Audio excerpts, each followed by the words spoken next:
Hello, good evening, and a very warm welcome to Rangers Radio.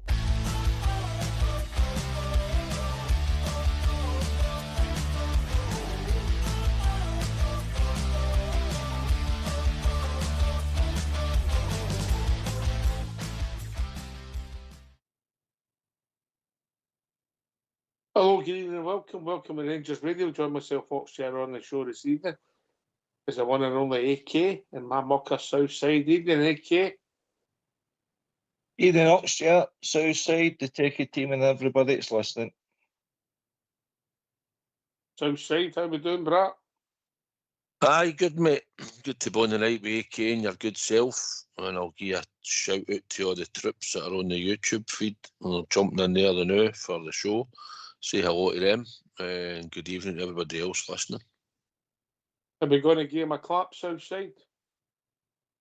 The man's a champion, I think he deserves his credibility, mate. Give him a clap, mate. We'll give him a clap. There we go. Yeah, Well done. Hope you don't give me the clap. No, you No, you're all right with that. Cheers, guys. There's not enough drink in the world, Southside. No, not even with a light off. No, well done, big man. It's a great achievement. I seen when it was posted up, and you should be proud, mate, because a lot of people were playing in the competition, and you came out champion, mate. So well done. Just to let people know, triples, Alec. Obviously number 2, because that's where you put all your diddies. And still an event to win a British Championship. But anything, conkers, marbles, anything, mate. Well done, Biggie. Aye, appreciate it, boys. Cheers, mate. I couldn't have done it without my teammates, Ian McLean and Scott McInerney. But British Triples Champions, good event last week at Belfast. Well done. And good company. Thanks. Right, we'll get an hour out of this before we have to talk about this football section. I can stretch He was you. well telling us. He was well telling us how the balls went. How did the first 10 go, AK? What is through the first 10? And then they may get Fox, so to speak, about steak pie, Southside. Aye, Fox's favourite, old steak pie. I don't know if it was his favourite, but he had a lot to say on the subject, AK. Aye. Yesterday we should have been playing with Juventus, and we played with Juventus. Right, where do we start? I seen a bit yesterday. Right, Southside, you're positive but also realistic. Here's your thoughts then, AK. Stonewall penalty. A goal disallowed. I thought we dominated a lot of the game. Buckland hardly had a shot on goal again.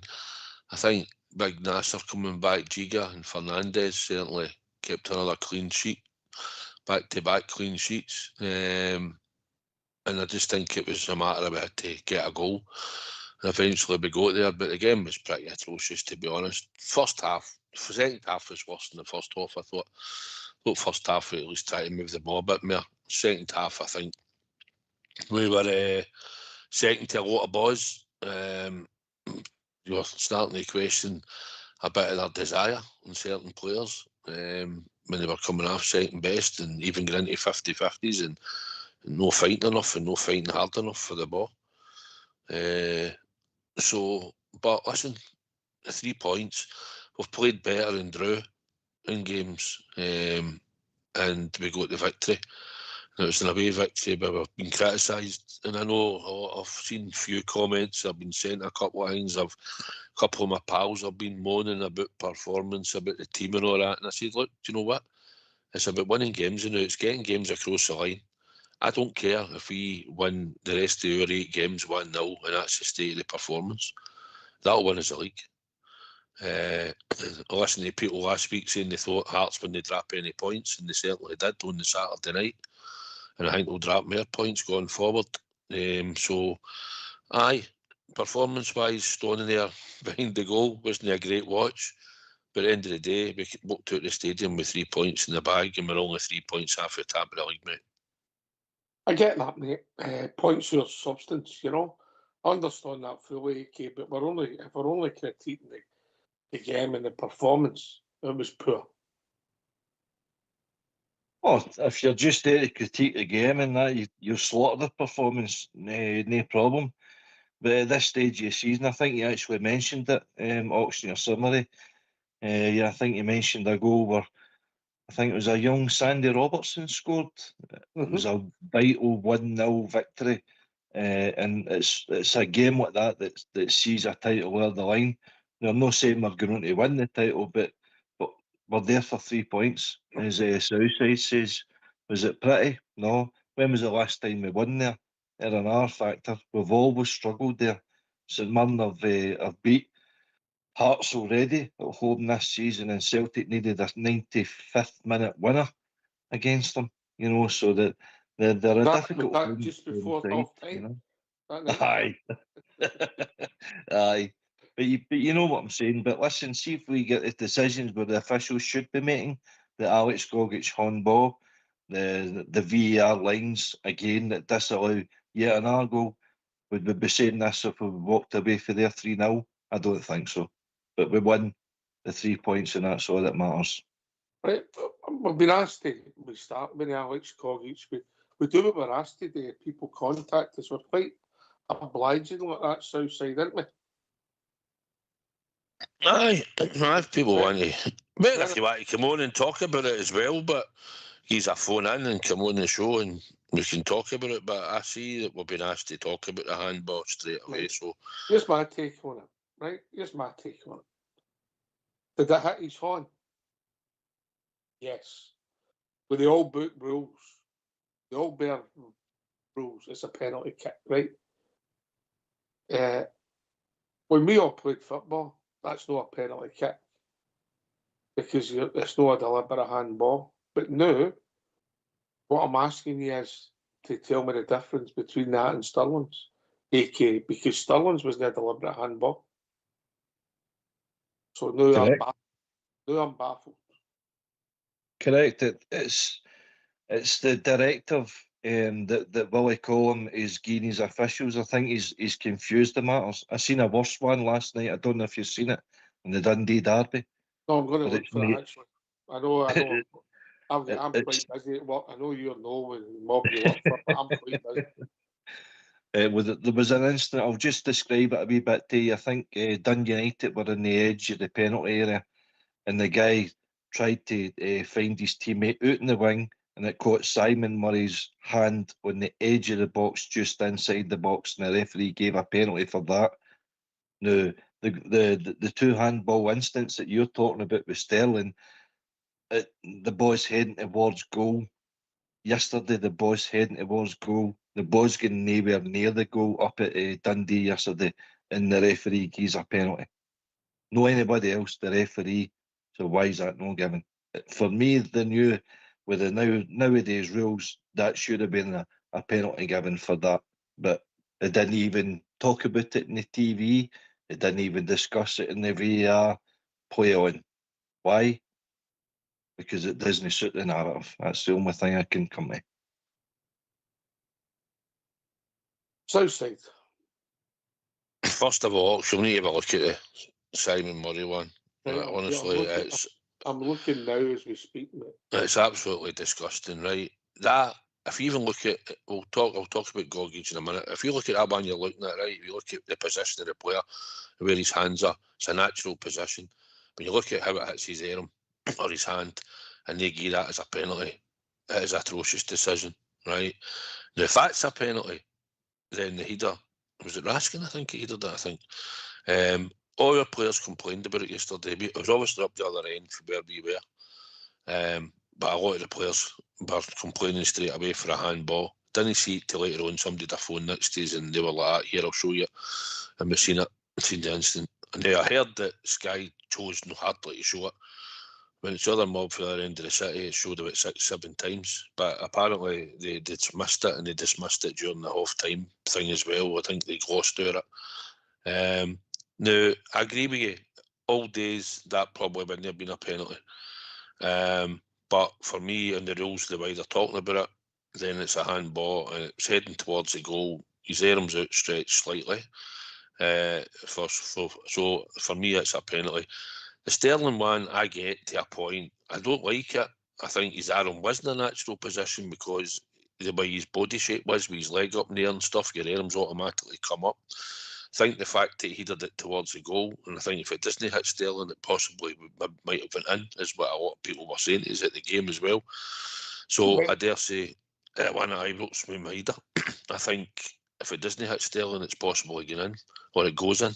So I think that might be why it was given.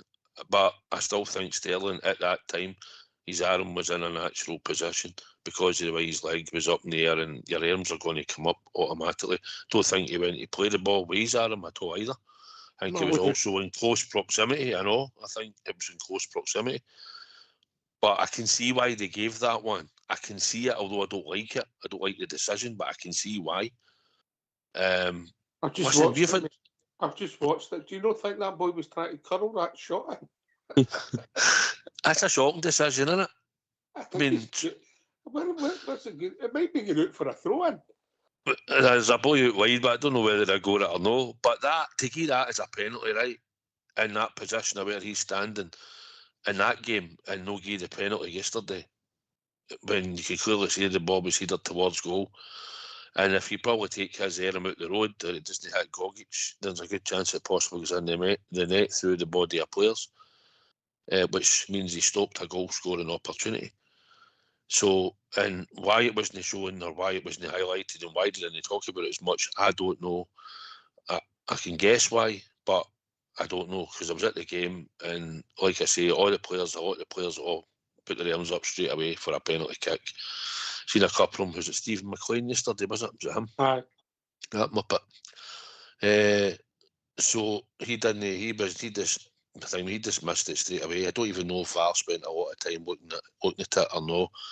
I don't even think there was a shout during the game to say game stop for a VAR check. It was done quite quickly. So they glossed over it, whoever was on VAR. They weren't interested, basically. And I know Albert's theory has been all the time, you take away these grey areas where you just say, well, if it hits your hand or your arm, it's a penalty kick inside the box. It doesn't matter how it happens or when it happens, it's a penalty. And that stops referees being subjective. That's what it takes away from them. And it doesn't give them the chance, because it's them it's deciding whether they're going to give a spot kick or no. And now VAR's deciding. You know my problem with that, mate. I've always said the same thing, yeah. You know what I mean? You just walk up and play it off somebody's on penalty kick, yeah. You know, I get Albert's, I get what he's trying to achieve, but for me, he was deliberate on ball, and that's what they've took out it. They've made the grey area, as Albert says, larger. And that's where the problem comes in, because let's be honest, they need to know what's a penalty and what isn't, though, do we? No, you're right. It's the inconsistency of the director that's coming from up above. You're right there. They're very consistent. Carry on, mate. Aye, consistent about being inconsistent, and that just proves it again yesterday with the A2 instance. I mean, ours is more a penalty shout than what the I don't even think the Dun United boys appeal for that either. But no, it's just a confusion, and it doesn't add. Or it does add to the confusion about the players of what's a handball and what isn't a handball. I mean, I'm not saying that Alex Gogic intentionally, deliberately stopped the ball with his hand. You know, he didn't overly make his silhouette that much bigger as well. But the fact it's heading towards goal, and we had the same, well, not the same instant, but I mean, I'm honest enough. Last week I would be shouting for that penalty too, because Maida's header is on target. It's goal bound if it doesn't touch Sterling's hand. It comes off of Sterling's hand and it hits Butland in the face. So I can see why that was given. But for that to be given last week, that not to be given, and then you look at that Dundee one, it's just it's horrendous officiating. That's what it boils down to. Aye. Listen, I'll say it again. I don't know the rules, Southside, because look, I'm with you, mate. The one last week when initially I never seen it. Then when we see the highlights, you know what it's on and we're close in. And I'm being honest, I'd be looking for a penalty at the other end. But I still don't think it was deliberate handball. That's sort of same as I don't think Gogic was deliberate handball yesterday. By the way, who I thought was the best man on the park again against us in the twilight of his career. Maybe somebody was going to say, oh, this year, 10 years ago. Yeah. It could have done as a turn over a long period of time. But I'm confused, Southside. That's my point. And I think a lot of people are feeling the same. Aye, well, it's the inconsistencies and it's the decisions, and you see certain handballs given. Listen, we've been away, we got away with one as well. We all remember it, Ibrox when Fernandes handled it against Livingston. They were going mental, and listen, there was an outpour. It was shown umpteen times. It was talked about on that. I know that I watch it, but it was talked about in sports scene umpteen times, and it was in phoning up about it, and we get this, and it should have been a penalty and all the rest of it. And there's a furore when it doesn't seem to, they don't seem to get against us, although when you look at it, we've had 20 goals now disallowed as well due to VAR. But that Gogic yesterday, I agreed, a good game, but it was a handball, and it's a harsh one. From a player's point of view, you probably think, no, you're not going to get that. I've not intentionally played it, but the rules of late and the way the referees or VAR are applying them now, it is a penalty. And if you just look at the ludicrous one, the Dundee United, the Dundee game, the guy at the corner, and they give a penalty for that, but a header towards the goal, and amongst players, and you handle the ball, you don't get it. And if it probably doesn't handle it, there's a good chance it goes in. So it's maddening. It's shocking decisions. The refs are poor. They're really poor. It all comes from the director. We should be going after what we call them. Our board and somebody at our football club should be absolutely hammering every single one of these officials that we're getting on a weekly basis. Even for Stephen McLean yesterday again, a guy who couldn't get a red card against Motherwell when he on Mikey Moore, that everybody in the stadium saw, and we're back, he's officiating again yesterday, one of your games, again refusing to give yellow cards to certain players. Yesterday I thought his performance was pretty poor again. But all the ref standards are poor. They're really bad. And it must become fair directive of what they've been asked today, and some of the decisions that they're having to give or no give, as we've seen at Livingston, when a ref refuses to give a decision and thinks that VAR's going to give it for him. So listen, it's certainly gone. The refs and VAR could decide this league championship, and that's sad. Who have you been talking to? To Albert. I've not spoke to him today, but we have discussed. He's been beating that drum for weeks, hasn't he? Well, it's starting to just come into my head there, and I was just talking. I wasn't really thinking of him at the time there, but it's when you look at the decision yesterday when we could have walked out that ground 2-0, and we're back to winning it 1. We won the game 1-0. We should have had a penalty that we don't get. And you look at some of the decisions that we've been on the end of, it's poor. And there's a good chance that it's going to come down to referees and VAR that will decide who wins this league. And it's a sad fact. Right. So, look, we'll part that this now. We'll avoid that thing, mate. I think it'd be fair to say, AK, Nere's know the rule. For honest, we can dress it up, we can talk about directives. But anything happens now, you don't know who's going to give, what's not going to be given, and then you can... The grey areas just get massive, so we don't know where we are, right? So I'm with Southside. I thought we started the game okay without being outstanding. And then the lack of creativity shone through, mate. Particularly, I thought yesterday in the wide areas, I thought the two boys, I didn't think Moore had a great game, but I thought Gassama was even worse. Aye, again, it wasn't... Was it the weather? Was it the park? Was it the lack of motivation? Was it still the hangover there for last week? Gassama's mindset, was he ready for that? These are all things that the gaffer's got to assess and go with what he thinks is the best sort of team that he can rely on certain players and that's been a problem all season for us, Ox. I mean, you're talking about we were slaughtering this team. Everybody that's listening and as a Rangers supporter, we're slaughtering 90% of this group of players at the start of the season and for the first 3-4 months of the season because we knew what we were watching wasn't good enough. Now, Danny Rowe has managed to work a bit of magic to bring us up to January and then put his own additions into the squad. Romans has been a good addition into the squad. Naderi, work rate up top has been a good addition. We want goals off of him. Chukwani, for me, has been a good addition in the midfield. Scott Olsen hasn't been a good addition. But that's the only 4 players that he's had to influence to try and make an entire squad into potential champions of Scotland. So we know the frailties that all these players have got. Is it a surprise that a lot of these players still aren't producing when they weren't producing 5-6 months ago? No, it's no, but it says a lot about the players and the lack of motivation for me that they can't go out there and perform for that jersey because they're getting paid plenty today. So, what you're saying is right. Gassama was poor again yesterday. Is he playing in his natural position? Is he's got the Petit lap review said all season, Ox, that if he doesn't get his position, then he's going out there and no trying a leg. Well, that's not a Rangers player for me. That's what it looks like, mate. I mean, don't get me wrong, people have prepared positions, you know what I mean? But, I mean, let's be honest, there's no particularly great difference between playing left or right. Obviously, you've got your stronger foot, but traditionally that was outside when you went outside to cross it in. So outside now it's became that the outside fits your weaker side, and he just does not look happy on the right side. And I think Danny's got to learn for it as well, mate, because he is.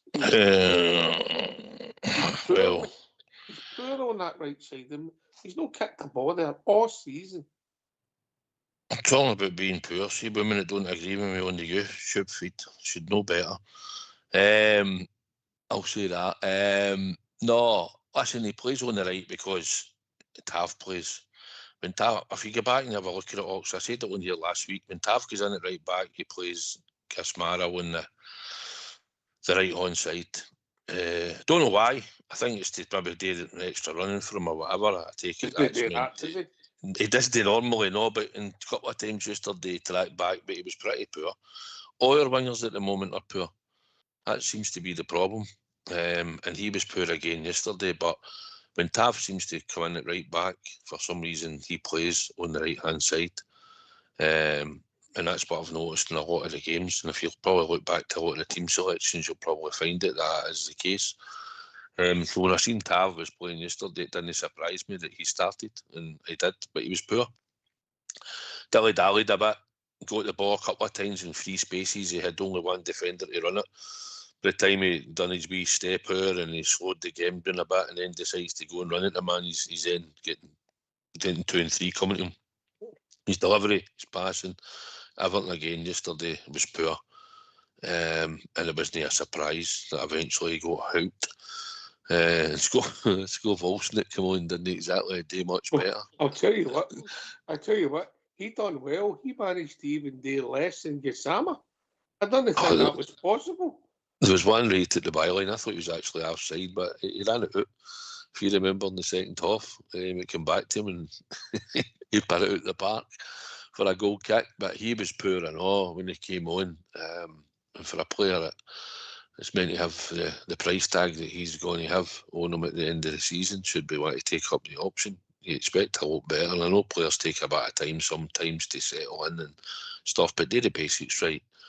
And he was poor when he came on. So the wingers have been poor. Probably it'll need to come down to Ant-Man's back, sort of getting a bit of fitness back. Might be better try to play him on the left, play Mikey Moore in one, and stick and probably Scove Olsen out on the right and see if we can get it out him, because the gas man isn't working out there on the right hand side. But like I say, for some reason when Tav seems to play, he plays him in that position. He done it at Motherwell, I know. Fir Park was the last one I remember when Tav was playing. But he was poor again yesterday. Gasmara, the crowd were on his back a wee bit as well at times. His passing was terrible as well. Don't know what's happened to him, Ox. I really don't. Confidence is gone. And if there is the rumoured move to be away and he's playing up to a move, mate, well, if it's AK said AK can come in, if your heart's not in it, your heart needs to be in it. But I think it looks, watching it, his confidence is gone, and I don't think I don't think we're doing him favours playing him on the right. I don't think we're doing the team favours playing him on the right, and I don't think Danny Rowe's doing himself any favours playing him on the right. AK. I agree on all points, sir. But you look at Danny Rowe's position there and you go, well, who can I put out there? Probably the player that he could have put out there is now playing his trade at Kilmarnock, but he's done that to try and look after the boy, to give him guaranteed game time, something that he couldn't give him guaranteed game time at Rangers. But would young Curtis would have made an impact on the team, definitely. But that's a decision that made. You don't think the reason they've let young Curtis go because they think Scott Wilson's coming in? Aye, and they expect more out of him, and for the money that we're paying him, we should be getting more out of him. But I'm with Southside. Seeing to see Ant-Man back on the bench yesterday, that's a good option. We need him, in that team, and the injuries based kind on of caught up him. Based on what? Oh, the last time we seen him, he came on against Hearts, and for me, he made a great impact. As did Gassama that day, but Gassama was coming in his favour. I mean, I don't get it, Ox. I'm the same as you. There's a professional football players, and if they don't get where their position is in the team, they've got to pet it up and they're not trying a leg. That attitude stinks. But that just sums up the modern day mercenary of a football player for me. And it smacks over in Europe. They get paid far too much. They lose their motivation there. And I heard you yesterday about Scott Wilson. He's maybe got something too much too quickly. You get Matondo. You've got examples everywhere, up and down England, UK, and across Europe. Players get to that level. What's the boy at Chelsea, played with Liverpool, played with Arsenal, not getting again, multi-millionaire. Well, you examples at Real Madrid with Gareth Bale and guys retiring because they lose heart out of the game. This is what the money factor is. It's killing football, and it's killing football teams, and it's just killing football in general. And it's taken away for the youth because they're not getting a chance to develop, to progress into a first team as well. So they get fished out elsewhere to try and get games to then hopefully come back. Aye, Austin, if I'm looking at the Scott Wilson one, by the way, Ant-Man played 10 minutes against Hearts. 10 minutes. That's all he played. Well, Listen, it's 10 minutes probably more than some of your wingers have played when they've been starting up.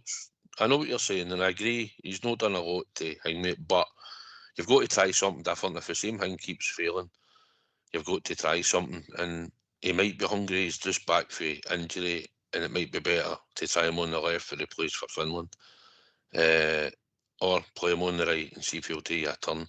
And Gassama yesterday, you'd be better on there than him. Well, he's picked a lot of people. Probably done a lot more than him. But listen, that's where the feelings have been. Yesterday, the wide players, even Mikey Moore was sort of playing left for a bit and it wasn't really working, although he tried hard and he's running at them and he's committing, making the wrong decision at times, not releasing the ball when he could, trying to force it. Young boy, going to bin and out of form. But Scott Wilson and I suppose he's the one that's older out of two. Gassama's obviously only 21, and 22. He's going to be like that, and all wingers are a bit up and down, right? You expect that. You get it. Apart from Loudrup for 3 seasons at Rangers, he was outstanding, but it frustrates you, and it's only 90 minutes. We're playing one game a week, and I just think effort, run about, show a bit of commitment. You can't be tired. I know every player doesn't like 12 o'clock kick-offs, right? I get all that. I've heard them talk. I've spoke to a couple of players. They don't like 12 o'clock kick-offs. I get all that. Fighting habits, getting up in that morning and everything, it's all rang at 12 o'clock. They don't like it. But it's 90 minutes yesterday. Just get out there and work hard and try and do the basics right. But Ant-Man, as we said, listen, see if it comes to Ox, I would rather give him a chance. Because at the moment, we're struggling to find somebody that's willing to take their chance. So why not bring him back in? Why not bring him back in at some point once he gets the training underneath his belt? Why not try him? I think he's a classic, mate, that you become a better player when you're not playing. But listen, Gassimer's performance was shocking, and it's not the first time he's done it this year. But by the way, what I will say, in my opinion, AK, imagine we'd have gave Scott Wilson a 3.5-year contract. Aye, alarm bells. Matondo being another example, Oxfam, I've got our fingers burnt there with that, Ian. But no, you're right. It's all these loan players that can't get games at their parent club, so they go out elsewhere hoping to make an impact. But when you're coming out here and no doing what you're supposed to be doing, and no showing that you want to be part of the club, you want that contract and a potential move, then it doesn't augur well for you as a player, for your mentality, or for the fact that the wage that you're on, your wage you're taking out the club, you're stemming a potential youth player who comes through our ranks just because you're in our club. You know, it's a cycle that doesn't augur well, and it's all money orientated, but it's down to the player. The player needs to show better attitude and application than what they're doing, because Danny Rowe thinks that he's bringing the player in there to improve it and to get us over the line. With that sort of effort and application is nowhere near good enough for our club, and it rubs off on everybody else round about. Oh, you make the game. You make the game when players are hungry and got an attitude. If you think, just before we open the phone lines, if you think 2 weeks ago, about the 45 minutes, first hour, whatever you want to say of that game, the tempo and the pace that we played that game, we were nowhere near that yesterday. We pretty much the same 11 on the pitch. You know, no exactly identical, I'll give you that, but pretty much. And that's a worry, because why can you not get with that same attitude? Because arguably, because of what's happened the night previous, that becomes a bigger game. So why don't you go and play with that pace and power? Is it, as you say, is it the group of players? Is it the way they've been asked to play? Is it the kick-off time? Is it the conditions or the pitch they're playing on? I don't know, but it's I don't get it. I don't get it. I don't understand it. You know, if you're in under, I get having a bad game. Anybody can have a bad game. You try things that didn't come off, or you shoot for goal and you miss it or whatever. It can happen to anybody, right? But when you don't do the basics, which is the hard work outside, that's a different ball game. And we've got a few. You've got Gassimer, we've got Scott Wilson, and we've got the boy Asgard, yeah. They don't even do the basics of the work for the team, yeah. And if they're on the park at the same time, mate, that's a lot of legs you don't have on the park. And look, some of them are inherited, and Danny Rowe will have to deal with them going forward, or if some of them will move on, which will not be a surprise. But at this moment in time, it's cause for concern, because we need everybody switched on Southside. Aye, we've got players out there that have heart of a mouse, don't look like they're up for the fight. Danny Rowe was on that touchline screaming at them, waving them forward, absolutely jumping up and down that touchline at them yesterday, to get them to do whatever it was he was giving them the instructions at the side of the park. You could see it. He was doing more work than one or two of them, and it isn't good enough. I mean, you're looking at that second half in St Mirren, we're winning all the second balls, first balls, second balls, with 2 and 3 players in trying to win the ball, and St Mirren players coming away with the ball. The right back that they took off was bombing up and down that right wing. He was showing a lot of effort, he was showing a lot of heart and desire for them. Eventually they took him off, which was a bonus for us. He was doing a power work out there, doing that right flank, and causing us a bit of problems. And we're saying, well, how come we're not shutting that down? You bring on Asgard, who probably isn't going to work comfortable on the ball. A couple of nice wee bits on the ball where he took the sting out of the game. He took control and he made a nice pass across the park when we needed it to happen. But just wee things. Obviously, we'll get to his goal later on, but he's no good. It doesn't look like he's got a heart in the fight in him. Tav was legs had gone. Players were running by him on the right hand side yesterday, I know. But we've got a lot of players in that squad that don't look like they've got a bit of fight in them. We've got 8 games to go here. We're only 3 points behind and they should be bursting. There's not a game all week. And I know the weather did play a wee bit of a part in it, right? It did, because it was wind, rain, a wee bit of hail and all that, and it was a bit mad at times. But still no excuse. Same for 2 teams. I mean, St Mirren are showing a bit more of heart and desire that I looked at standing there for behind the goal watching it, and we're finishing up being second to a ball and no winning it. Then it starts to annoy you when you're standing there watching the game and you think, oh, here we go again. How come the fight's starting to come out of our team? Maybe 1 or 2 tired in the game, and that's why you made some subs. But even at that, we're playing 1 game a week now. 1 game a week, so there should be no excuse for being tired at all. I agree. Right, we get these phone lines open, DK. I get a troops in. Let's hear from these.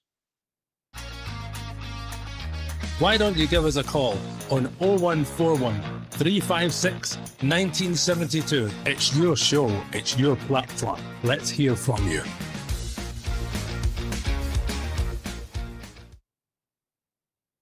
So as I said, DK, we started the game okay territory-wise, but the amount of time in their final third, the amount of chances we make or the amount of balls we put in the box or the fizz across the box was very poor. And it was like a continuation of the previous week, yeah? Unfortunately, that was the case. I'm just looking at the stats here. I don't know if you had a look at them before, but we had 17 shots at goal with 7 on target, and we had an XG 2.36. Now, I don't know where they get that for. I know we had a barrage of corners, and we didn't seem to be a threat for. I don't know what's happened there. I don't know whether it was the delivery isn't good enough. I noticed Tavernier's starting to take them again. We come back into a team with a high windy days. Is it no better to maybe drill a ball into the box rather than have a high whippy one in there? But we'd goal opportunities. We were the better team. St Mirren were 0 threat to us, Ox, but it'd have been nice to have a comfort factor of winning the game with 2 and 3 goals clear. And if the officials had done their job, maybe we'd be coming away for there with a 3-0 victory, and nobody would be really going overboard with their criticism as much as what they've done the last 24 hours. Excuse me. But the criticism comes for the lack of quality, the lack of decision. Yeah, that's where that comes from. We're watching it, you know, maybe Mikey Moore's getting up the inside left channel making a good run. And I've talked about this before with Mikey. Look, he does really well and he's got a great attitude, you know, and try to go and keep going, and he tries to make things happen. It doesn't always happen because that's what happens when you're trying to make things happen. But he's got a simple pass on and he chooses not to. And that happens continuously in our team, you know. We make the wrong option, we don't pass the ball. And when we do pass it outside, we don't usually get it right, do we? No, not been some of your passing for some of your players, basic stuff, even it's poor.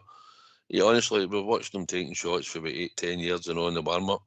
They're coming in behind us in that shed, behind the goal. You know, you're like, what is wrong with these players? But passing, some of it was poor yesterday. Raskin as well. Somebody that we talk about. He's not a good passer of the ball. And it was one thing when he nicked in, he won the ball, and we're saying that's what he's good at. He can get in there, he'll fight, he'll win the ball, and then he ran about 15 yards. He's dilly-dallying on the ball with a player free. Like, just whip it across to him now. He picks another pass out and doesn't complete it. And you're like, what's he doing, you know? And that's just, and he's an experienced player that we've had for a while, Raskin, and should know better. But aye, some of the big Tushy in the middle of the park looks fine. He looks like he's a complete player, and I think he will be in time. I think he'll show his worth. I think we've got a right good player there. Whether Raskin's the right foil for him or no, one criticism of him yesterday, and I don't know if you would have noticed it, right? See the first 20 minutes, you let the ball bounce about 3 times in the midfield, mate. Yeah, and then... Was that maybe due to the wind, but I know the way the ball was swirling about, no? That no be the reason. I would think it was easier than to go and hit it, mate. So there was a bit of wind in the first half. I don't know how it looked like on the telly, but I mean, there was a bit. There was a bit yet floating an about. observation, because if you think I told you before, I told you about Raskin when he came into the team. Remember, I said that boy can't pass the ball. Remember, right at the start, and I told you Diamandi couldn't hit it. Couldn't hit the ball. You know, it's some combination of a midfield like that, and one can't pass. Diamandi's poor passer of a ball, I know. He'll be perfectly honest when he's playing. Oh, he ain't great, mate. He ain't great, you know. But look, so we get the goal, and it was a ball in for Raskin, and Romans comes in at the back post, and he gets a goal, and I'm thinking, right, going to get a second one before half time, and then the pressure's off us, but we never even looked what's going. And as you said, Southside, the second half just got worse and worse and worse. And then you're thinking, as soon as it goes 80 minutes on the clock, I've seen this movie before.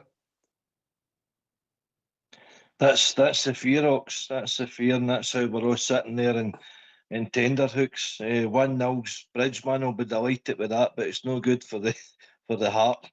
Listen, when you're that much on top, we just want a comfortable last 10, 15 minutes of the game, because we know how important the 3 points is. And on reflection, when you do look back, that could be the one that's won as a title, you know. And Well, Walter Smith's won as a title. Yeah, I remember we talked about that Southside. With Sandy Robertson getting a goal in the 83rd minute, and he just come on after 72. Right, I've got the team in front of me, and I wouldn't have got it. Right, the starting 11 was all British players, and one foreigner came on. Do you fancy having a go, Southside? What year was it? It was 1991, the 20th of the 4th, 1991. Well, Gorham's got to bring goals. Does he? I know, probably a bit. I was just testing you about his no. He should be, but So that's nothing out of one. aye, I know. I thought when you said that about you couldn't get the team, no thinking Gorham. 1991. No, my brain's not functioning. No, I'm not even having a stab at it. Go. Have we signed Gorham since then?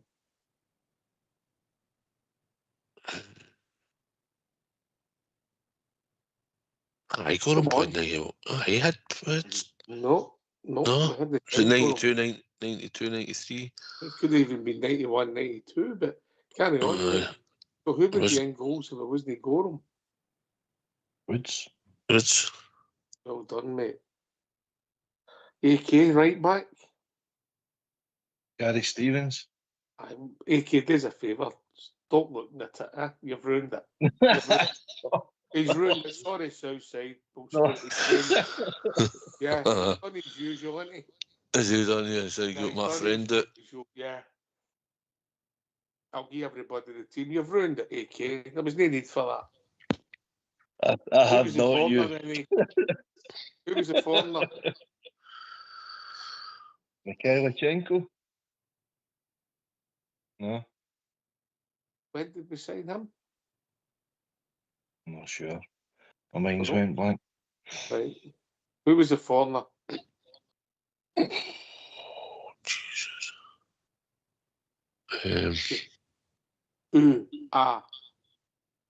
Hustera. Well done. Right, so the team was Woods, Stevens, Vinicum, Nisbet, Spackman, Chris Vinicum, Hurlock, Ferguson, Haitley, Gerrand, and McSwiggan. Substitutes of Hustera and Sandy Robertson. And if he doesn't get that goal, Rangers history could be ever so different outside that. Aye. When you look at the amount of players that played Scottish and British that played that game, and look how many started yesterday for us, none. Well, Jack Butland, obviously, but he doesn't get a game, does he? But aye, Chris Finicum, he's not a bad B player. I wouldn't have got that. I wouldn't have got that. No, I wouldn't have got that either. Chris Finicum playing left back. And Nisbet played, I know. Aye. Yep. Yep. Can I give a wee shout out to Josh, by the way? Josh, it was on the show last week and listens to the show. He's going through a wee bit of a tough time now, and he's had an operation and all that. So, just like to wish Josh, hope everything went well, pal, and you're on your road to recovery for everybody, myself and Ox and AK and everybody in the Rangers Radio and everybody else out there, probably in the YouTube feed. Just wish you all the best, pal. Did you got that? Aye, well said. So said. All the best, Josh. Chin up, mate. Chin up. Speak to you soon. AK, would you got Vinny at 11? No, I would not have. So that's your theory, bang up in there. But aye, I always thought when I seen Sandy Robertson, I thought he'd have been a right good player for us, but he seemed to. Never kicked one, mate. Just never kicked one. Good football player, yeah. He'd right. Everything about him, his physique. He was quite a tall, slim boy, if I remember right. But aye, and it was an important goal in reflection to get us out of the line that season. So, but it showed you a wee bit of know-how for Walter to rely on him to bring him on at that stage when you're looking for a goal. Who did he bring off incidentally to put him on? When I'll tell you, mate. When I'll tell you. Take a guess, same Spiggin. Midfielder, Janant, maybe. He was a tidy wee football player, so he was Sandy Robertson, but it's like anything when you come through. I mean, McSpiggin scored bags and bags of goals, but couldn't get in the team because Haley, McCoy, and dare I say it, Mo Johnston when he signed. McSpiggin, do you know Gary McSpiggin only started 9 games for us? It's some record, see, for the reserves. I remember going across the city. The first team game was half, and the reserves were playing. We're playing that mob, the Chamber of Secrets. We were doing 3-0 at half time, and I'm sure McSpiggin came on and scored the hat trick. McSpiggin scored the hat trick that day. Rangers come back and won 4-3. He scored all. He also scored against Marseille, obviously at Ibrox and that, but he scored at Airdrie, the old Airdrie's ground, back in the day, I know. But the boy was honestly just scored goals for fun and all types of goals, but he was just never going to dislodge McCoy and Haley. You can see the amount of goals that they scored, the physique they to the experience that they had. But he was just never. But he scored phenomenal amount of goals in the reserves while he was playing there, Ox. Aye, just never. Well, there's a lot of luck involved, a lot of luck. The guy in front of you has to get injured, AK sometimes, or suspended, and you get in, you take your chance, and you don't look back, So you need that. You need the break. He had his big moment. He's obviously, he's 2 big moments. He scored the goal against Marseille. Also, I think he scored the goal the day we clinched the league. I think against Airdrie. I think he got the winner. Might be right. But aye, so he just never kicked on. Similar to Sandy Robertson, mate.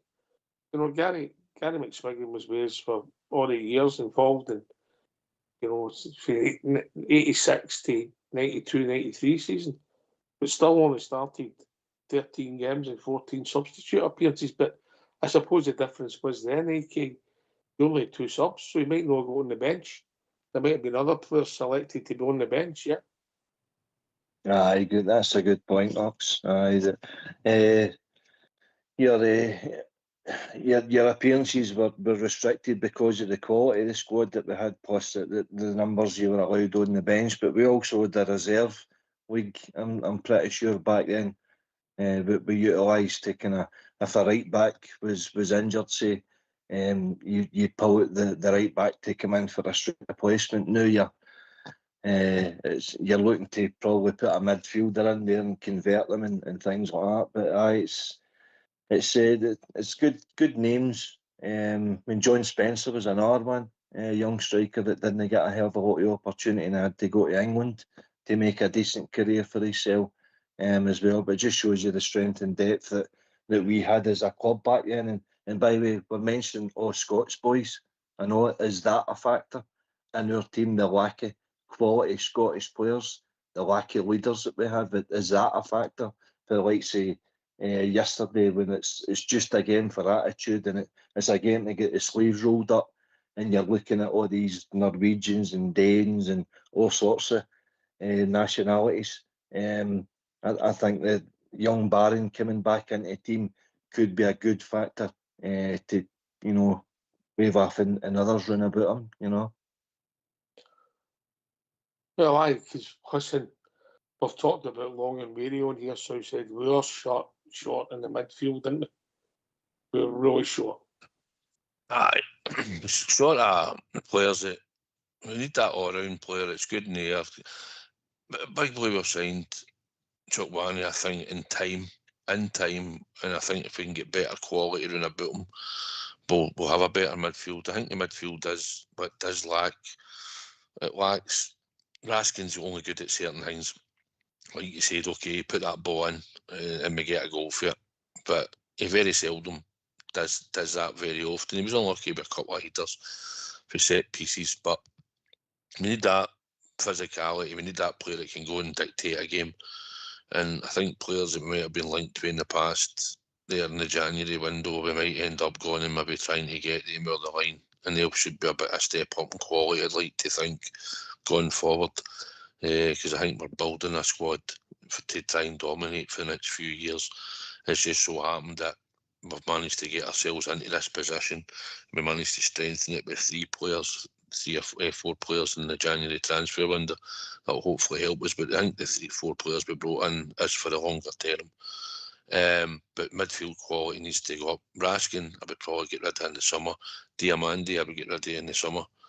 Without question, I would never hesitate and get rid of the 2 of them. And I would look to go and strengthen in that area. And we need somebody that's good on the ball, good that can header a ball, somebody that can get forward, make runs after the strikers, even a midfielder that will ghost into the box. Somebody that looks. Who, I don't know, it's been down to them to decide who we're going to get. But I know the type of player I would like.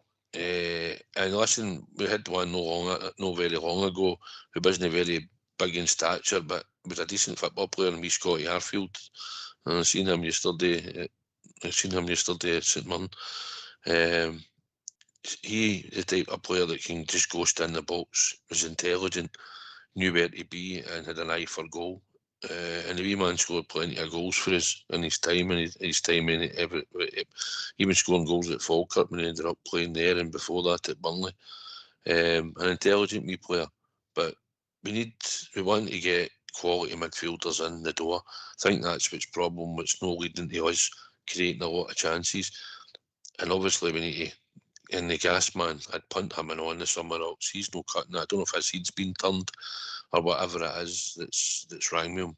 Whether he's not getting to play in his favourite position or what, I don't know. But he's a winger and he should be happy to be wearing a blue jersey and be starting at our club on the park to start with. Never mind greeting about it for his attitude and the way he walked off the park yesterday with his head down once he gets subbed. Well, his head should have been down because he was stinking for most of the game, mate. Aye. Listen, I think when you look at the team that day, when we talk about that team that Walter took care of, and you talk about yesterday's team, I think A. Kane's made the point about where you are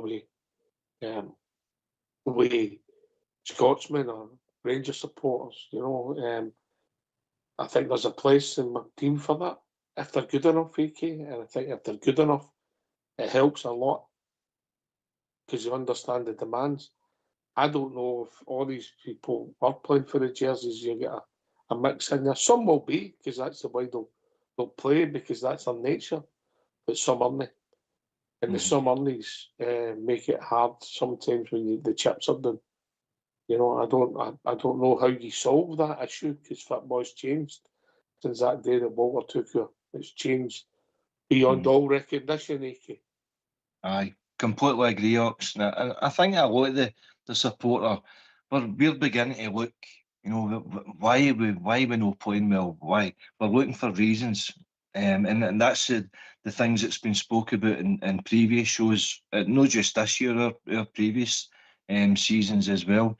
And I mean, Gerrard, he had the fortunate aspect where he had Alan McGregor in the team, he had Stephen Davis in the team, he had Scotty Arfield in the team, he had Ryan Jack. You know, he had that connection there where they guys could influence the dressing room. If he walks out the door, they guys can, you know, start finger pointing to other ones and educate the kind of foreign boys in the team. And eventually you turn them round about to be on side, and they ended up, you know, with taking the jersey to heart and knowing what you're playing for, the badge that you represent, the shirt that you represent, and the thousands of supporters that you represent, hundreds of thousands all around the world.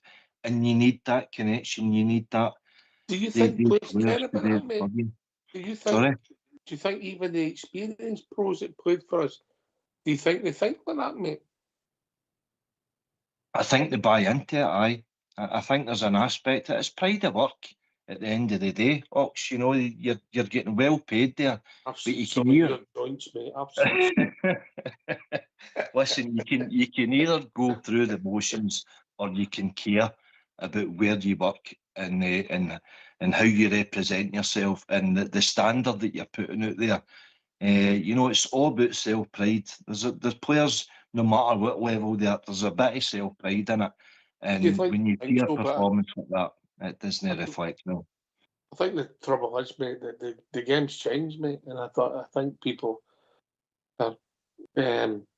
You might have, if you've got 20 in a first team squad, 10 think like that and 10 don't. I think that's the reality, Southsider. We think like that because we're supporters. Aye. You probably need a few Scottish players in your team, like starting that know what the club's about. But listen, Tav's been here long enough. He knows what the club's about, and he started yesterday. Shooter, when he's picked, he knows what the club's about. Butland's been there a while, so he should know what the club's about. You know, we go on about this Conor Barron, same when he's in the team. He's young, but he knows what it's all about. He's played in Scottish football as well. But they've got that.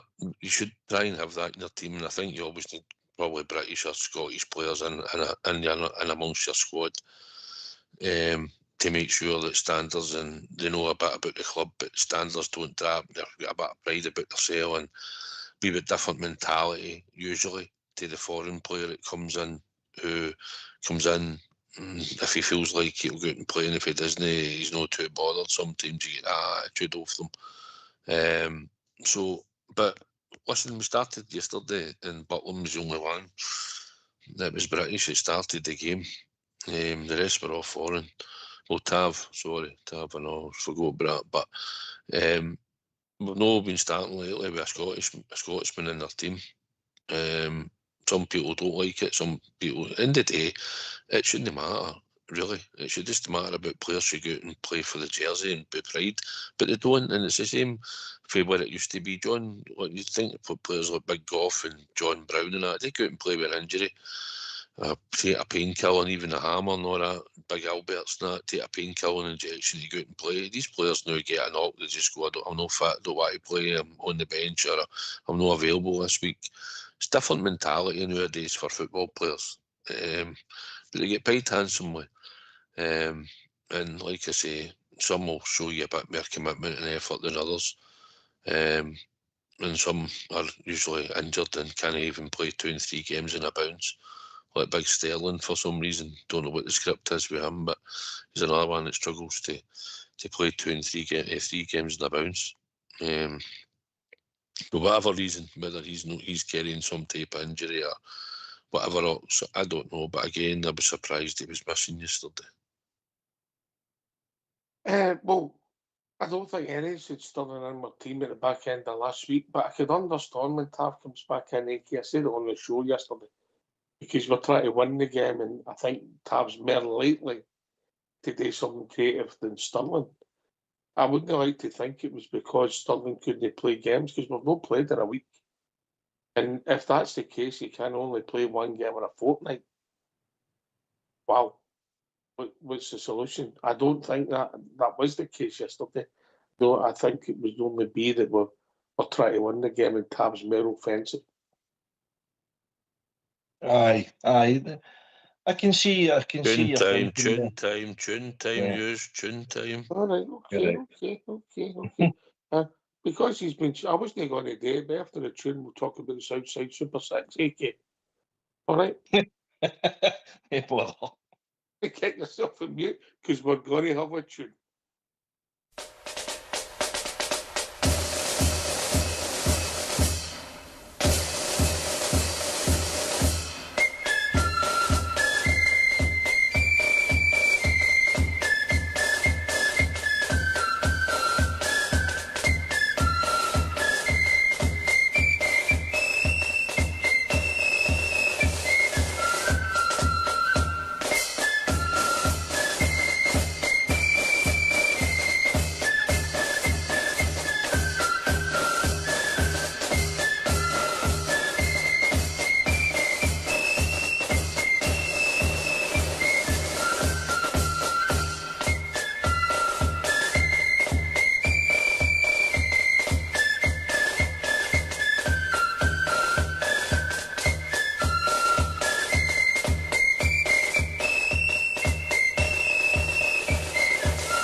why don't you give us a call on 0141 356 1972. It's your show, it's your platform. Let's hear from you.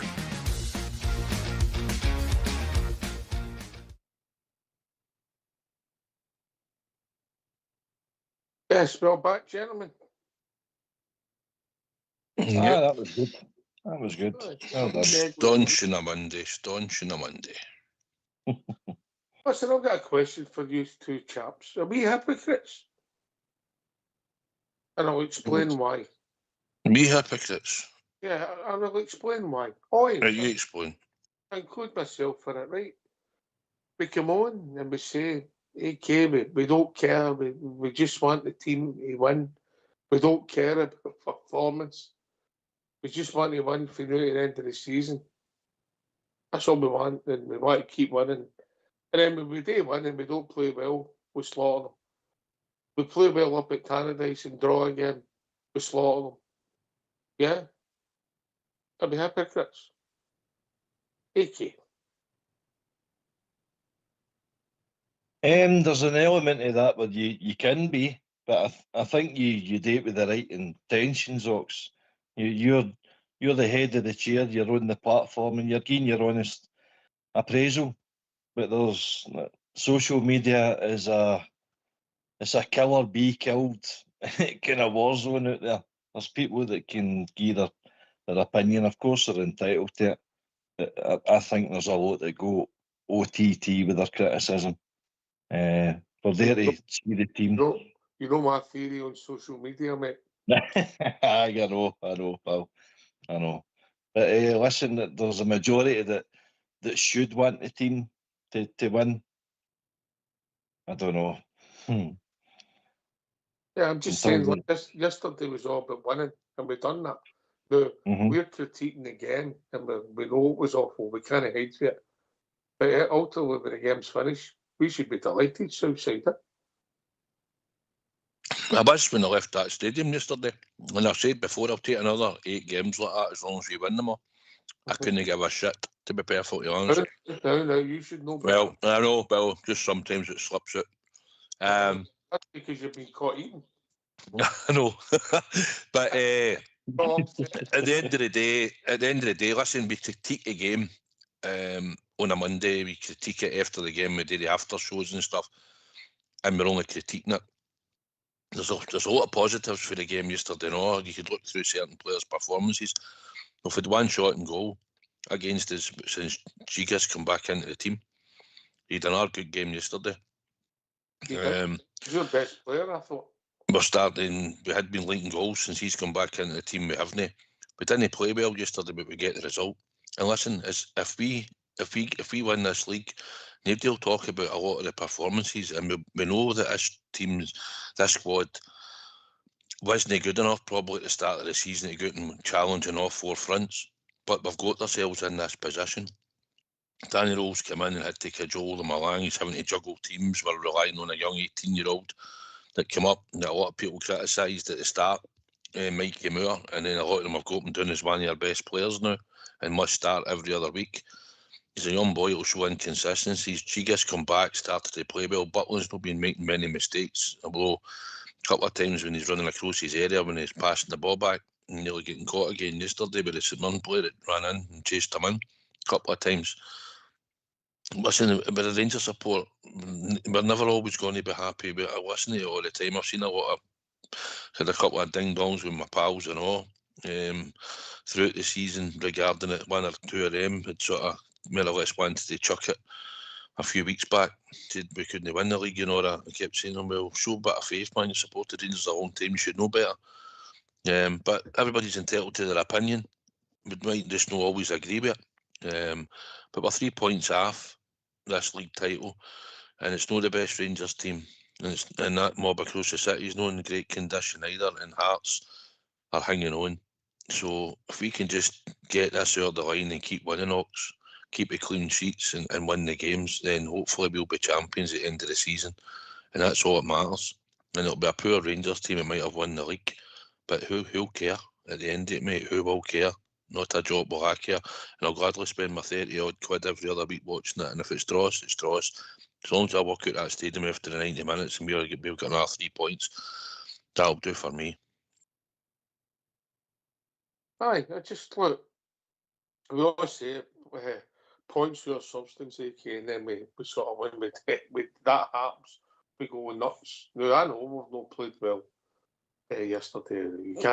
We can't hide that, But I just wanted to get your feelings on it, yeah, because I know there was something.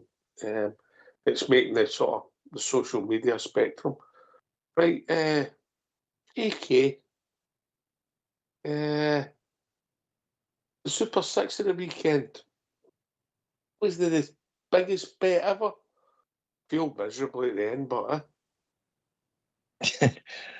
Unfortunately, I didn't look at the Rangers radio all week to even follow it, mate. So, but oh well. Always next week's Southside. Don't listen to his shit, right? There was 5 up and one was drawn, not each. There was 5 up at one point until some team got a man sent off. They're banned anyway. No backing them again. Millwall's off account. he's left with 2 teams he can back the way.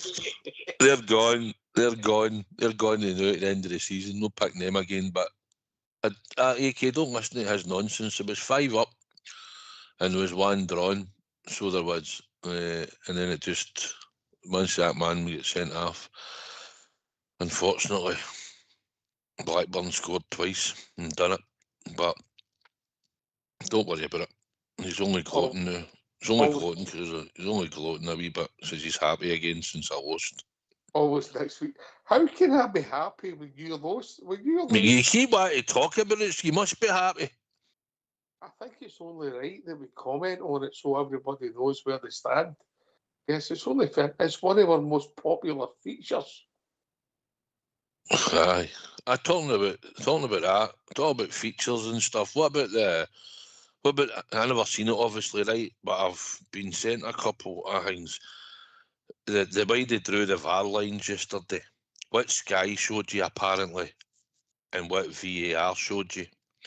And where the guy's foot was planted and where it wasn't planted when they drew the lines. Have you got any thoughts on that, Ox? Me personally, mate, Scottish football. Aye. Scottish football's not ready for VAR. You either do it right or you don't do it at all. I just don't see the point. If you're going, it should be up 100%. You don't have 110%. 100% conclusive the results when you see it. Yeah, if you can't do it and you have no great technology, don't use it because it doesn't work. And then if you don't use it, you see how bad the officials are. Because he's nearly another half. He's that far behind the play, AK. It just looks amateurish. Southside. We've had it before. I can't remember what game. It was a game recently, but it was a similar kind of situation, and they didn't even use the still they're meant to use the off, and it put the what game is it? Was it up at Aberdeen or that? I think it was, wasn't it, when the ball came across, and it was a different still that they used. It's just it's amateur. It just looks like Etch-a-Sketch that they've used the line. You talking about their game up at Aberdeen, mate? I can't. It's maybe that. It's maybe that. But there was one there recently, and it was so obvious and like that. That's not even the still where they're meant to take the. Aye, that's what it was. That Negrin had scored. You're right, Ox. You're right. But it just looks amateur. It doesn't even line up with the edge of the box. And there's actually a grass line as well there. For me, it looked onside. I mean, I think Asgard, you've got to be level with the ball, behind the ball, for it not to be offside. And it just looked apparent as they were desperate to make him offside. And as I say, it just looks amateurish, and it doesn't hide the narrative that they've got against or disallowing our goals. I think you said 20 goals. I think we've had 17 of them in the league, and we've over 50 with VR get introduced into Scotland, and miles ahead of every other club in Scotland in that regard. My problem with that incident yesterday, there was no need for any offside to come into play for the players doing it. Yeah, that's my issue. Moore could have shot. Would you take a shot there, Rox? He had the back heeled it in for there. You know what I mean? I think Mikey Moore should have scored in the first half, and then it goes to VAR as well, mate. I think in both situations, he's been a grand total in the two situations, but he's maybe 20 yards away from the goal, if that, and he doesn't get a shot away either times, mate. Yeah, when the one with Godjic caught shot with him, and the one with that one yesterday. But whatever he does, you've got to make sure the ball ends up in the net and there's no decision. Yeah, because let's say the VAR did get it right and you're slightly offside. Shouldn't it be? Shouldn't it be, mate? Because there was no need for it. It was poor decision making again, twice in these situations for me. But I'll go back to my point about VAR Southside. If you can't do it right, what's the point? Well, they're doing it right in their eyes. They're costing us points or other shot here. That's not to say. I agree. He should probably went and finished it, but if he's onside, which you look at and the way they do the stills and the frames and the way they done it, if you look at the player's foot that's planted in the first 40, but it's not planted in the second 40 when they go to show you to make him look offside. I don't know, man. We need to be hammering this mob. This just isn't acceptable. We should be absolutely hammering them and keep on at them and on at them, because it seems to work for other teams. And I dare say Dundee should be hammering them and all for that decision. Aye. So did St Mirren the week before when Slattery is supposed to have slapped the player and he fell down, holding his face, and nothing happened. They go to VAR and they send the boy off, and then they go to an appeal and he gets appealed, and he shouldn't have been sent off. No, it's bizarre. It's just incompetence in the games. But it just shows you the standard across the board. It's shocking. But when VAR's meant to be helping you and assisting you, if you're going to keep looking at things and keep looking at it to find a way, then that makes it more suspicious. Hard to tell when you were behind the goal yesterday whether he was off or no, right? That's the first thing. But when they can draw a line like AK says with Etch-a-Sketch, to make it look at whatever way they want to make it look, Sky seemed with the still that they showed you was certainly different for the line that they drew, apparently, yesterday, which I don't know because I've not seen it back. I've just been saying a couple of things with people that have showed us different angles and the way the photos were took and all the rest of it. But listen, I'll tell you now, they're at it, 100% they're at it. They know they're at it, and it's blatant, and it's time that Glasgow Rangers Football Club started to call it out, mate. It's from us, we've been doing it every week. Well, so be it. As I've said, we've criticised refs on here when we've won games and said that when you had that clown that refereed their game yesterday, he couldn't even send a player off at Motherwell when he done the tackle on Mikey Moore. Everybody in that stadium from behind the goal knew that was a red card, and yet he runs out and gives him a yell, and then VAR tell him hang me. And similarly that mob across the city away with one, Oxlade Chamberlain should have been off in 2 minutes for the tackle. Potential red card, and then I've not seen it, mate, because I try not to watch them, but I was sent, somebody said potential red card, and then there's another foul which could have been a yellow after it. So there you go. AK would have watched it, see all his mates in the crowd. Oh, who's got the show on? I never seen it either, Rox. I was recovering, shall we say. Recovering? It was as if you climbed Mount Everest or something like that. Oh, crazy. Have you got any idea how much vodka I can drink, pal, for a full week? So one of them no deed. But no, listen, there's plenty of examples. Before I'll say it again, don't put me down as a pallbearer because I'll be too upset. You'll need more than you to lift the coffee either. Well, that was the other reason as well. But no, but listen, Mikey Moore had a good goal, chopped off at Easter Road for me. The incident at Livingston with Mikey Moore. Mikey Moore again at third party seems to be getting targeted a lot with other teams. This is the thing, and the referees are giving them absolutely zero protection there. But I'm with you, Southside. I think Rangers should be calling out Willie Coleman and just giving you these examples, the Shankland handball earlier in the season, that's turned out to be a 6-pointer, Oxford could do for winning the league. We were cheated 3 times that day. If we draw that game, we're not being ridiculous, right? And Hearts have to that we're level, and we're actually the day. Just that one game, you're sitting top of the league, today. Absolutely. Yeah. One Yep.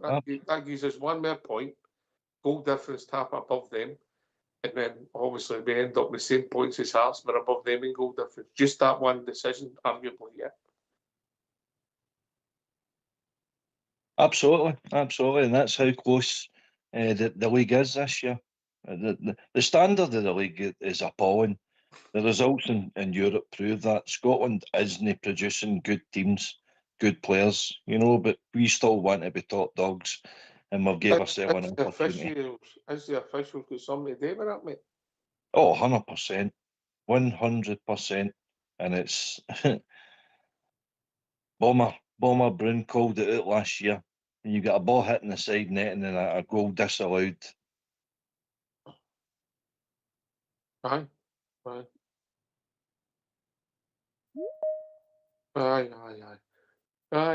Listen, I think we need to pick our battles. It'd be difficult to come out every week and put a highlight what we do on here, and we have the talking points. I think the club have to pick their battles. It's difficult. Carry on, mate. Why no, commit? Why no? We're sick watching it. We talk about it on here all the time. Even with win games, we still talk about it.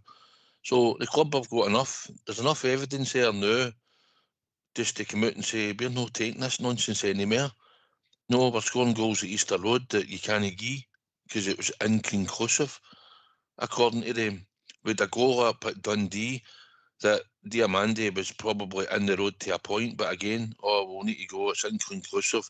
Try to give Mikey Moore offside the first time, couldn't give him offside, so they went for Diamande, and that was all down to subjective for the referee.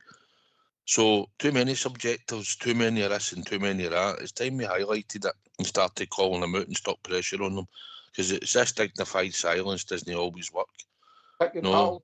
If you come out every week, mate, you'll know what else. Well, put it this way, you've got to put pressure on them, because otherwise what's going to happen? You forget the other mob targeted referees. They had private investigators on people. They targeted the refs, they targeted their directors. They're no slowing down what they do. And referees, John Beaton had his name and address put out on one of their social media sites. He went to the police 6 years ago. Look at his record against him since that happened to him. He's one of their best referees. He gives nothing against them. Was he involved in Saturday? Was he the ref in Saturday? Aye. And they've got a cheek to complain about him. They've won more games with him in charge. He was in charge of a cup final when Frank Connor, the Celtic fan on VAR, said he's more in than he's out. No. So they targeted him, put his name and address on social media. Like we say, Ben had to go to Police Scotland in fear of his family. And since then, he's hardly gave a decision against him. So it obviously works. You need to pick your battles, mate. Get it right, pick your battles. Make sure you're on 10 feet of concrete. We've been joined by our Billy. Evening, Billy. Evening, gentlemen. Evening. It's okay. No. They're okay. No, I'm not. I'm not all right with him. He just gives you one winner out of two. I'm not having any more of his nonsense, man. Mate, so just you talk about football, right? Don't you talk about anything else. You've annoyed me now because of that. You owe me a right few quid, by the way. Did you bet my horse today? Aye, Billy. He gave us Was a it horse. second today, was it? It just got... Listen, it got beaten the line. He gave us a horse that was 10 out of 10, wasn't it? A few weeks ago. Well, do you know what, gentlemen? See for who on, I'll be telling you his name here, and see the ones that wins, didn't be greeting me. And I say, by the way, my horse won, you'll be like, what do you know tell me for? Well. Anyway. Just keep them to yourself, we'll be better off. Carry on. Well, listen, I don't think he'll host as much with me as he did with a certain Super 6, should I say. But anyway, Don't you start, I know you, right? Don't you start.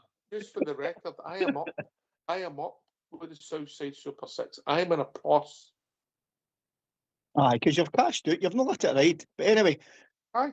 firstly, just to say, I'll just quote the end of that there, Southside, regarding Beaton. They hound him, didn't they? But that's all deflect and redirect tactics. That's what they're masters at. You know, that's where we always fail.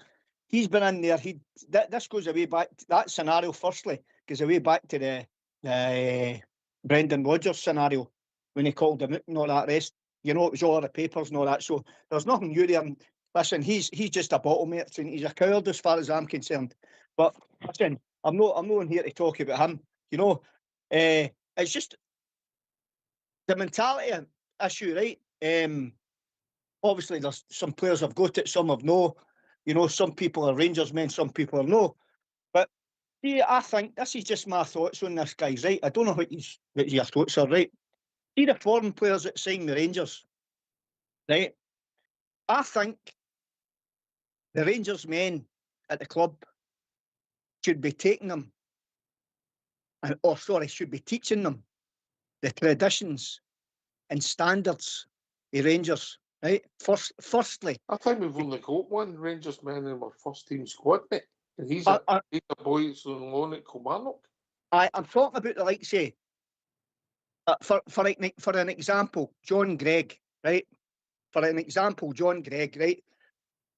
John Gregg could maybe hook up for, this is just an idea, guys, should be hooking up with the guys at the Founders Tale, right? They should be teaching these foreign laddies the standards, the traditions of Rangers. Take them on the Founders Trail. Take them to the museum. Take them out to Ibrox. Tell them, great, listen, if you want to be part of a successful Rangers team, this is what we expect at Glasgow Rangers. That's the way to do it. Then parade them at the training ground, because it seems to me we do everything all back to front. We'll show the money at them. We'll say, the Rangers are in for you. How much am I getting? 25 grand a week. Right, okay then. They throw a scarf in about him. It gets too curty. The training out at Murray Park or Rocco Howe or whatever you want to call it. It gets paraded on the hangway. It gets a couple of photos and that's him. Other than that, they know nothing about Rangers. And that's got to be installed, in my opinion, troops, into these guys. So when they get into the dressing room, when they want to make their debut, right, they understand, or they've got a bit of an understanding what's going on and what's expected at Rangers. And it's sell them Rangers, let them buy into our history. And that's what's lacking. And that's how we're falling down with these players that are no caring, because AK and that was right and all earlier on. You're talking about, listen, I'm getting XYZ about a money a week. Oh, listen, will I turn up today? Will I know? You know, that's not what happens at Rangers. You look at all the great Rangers teams early years, right? Past, right? Every one of them had Rangers standards. Every one of them. And all the foreigners knew about it when they came in, because there was a nucleus here of Rangers people within the team or round about the team, i.e. the coaches, etc., that all were driving these standards. And that's where we're falling down. It's got to be. Can't be nothing else, troops. Well, it can be. Modern football's changed the game completely, mate. Young men getting paid far too much money. AK?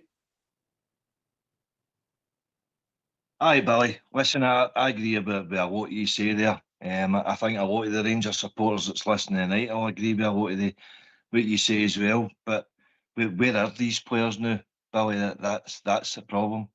We don't have the Ian Fergusons, your John Browns, your McCoys, your Goff, Gorham, etc. that filled the team. Where are all these players now? You look at Scotland's national record in recent years, and how many of them would you class as Rangers orientated? I think the only one I can kind of off the top of my head is Kenny McLean, and they're no forthright at coming forward the way they used to be. And I don't know what it is now, but it's very, very hard.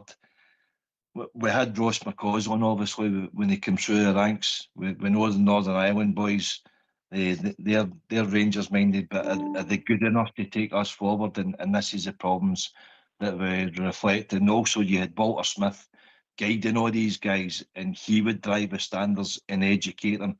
And we've lost that over the years, that disconnect. I don't know how we get it back, Billy, but it's I think a lack of leaders, a lack of winners out in the park. I think we need them first and foremost, and then hopefully the Rangers guys can get good enough to come back into the team eventually to carry on the success. But we need to start somewhere. We need to start winning. The last decade or so has not been good enough, as we all know. Been joined by Bob, Jerry. Evening, Bob. It's no Bob, Jerry. It's all Davy. Oh, no, I was throwing a pup, mate. Somebody's put you in as old Bob, Jerry. But why don't you come I back? do impersonations and all. Why don't you go out and we'll let Bob Jerry in, and then you can hang about. We'll bring you back. Aye, on. carry on. Right. Evening, Bob Jerry. How are we doing, Davy? I'm doing all right. You caught me in the hot bear. I was so fighting the levy. Hey, better get back to my ranch. Right, he's there. Aye. Oh, That's good. Aye. No, I just was wondering if you wanted me. Did Bob Jib? No. Aye, Bob Jib's top man. Just like yourself. No, well, I was just listening earlier. We were talking about VAR and how it's so complicated, but there is a solution to it. There is a solution. It should be exactly the way offside always was. If your whole body is in front of the defence, you're offside. None of this, half a heel, a nose, a fingernail. The whole body, that's the end of it. The rule was never that, David. That was never the rule. Well, it was when I played football, but that was a long time ago.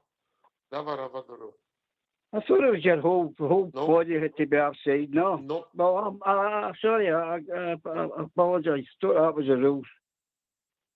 No. What was the rules then? Any part of your body, yeah, could be offside, yeah. Oh, so your whole body. Well, even though it should be your whole body, and then it'd be more. I think Wenger's trying to bring it about that any part of your body's onside, so then what you're saying would become correct. And that'll make offside quite difficult to play as a defender. Your timing would have to be spectacular. I know, but it's definitely complicated things, and it doesn't come up with the right decisions. No. I thought it would be quite a good thing to bring in, but it's especially in Scotland. I mean, I think England's got about 22 versions of cameras. We've got 6. And it shows up miles, it shows up in every game. Anyway, great show, guys, great show. Never suicide, don't you listen to him about your suicide 6?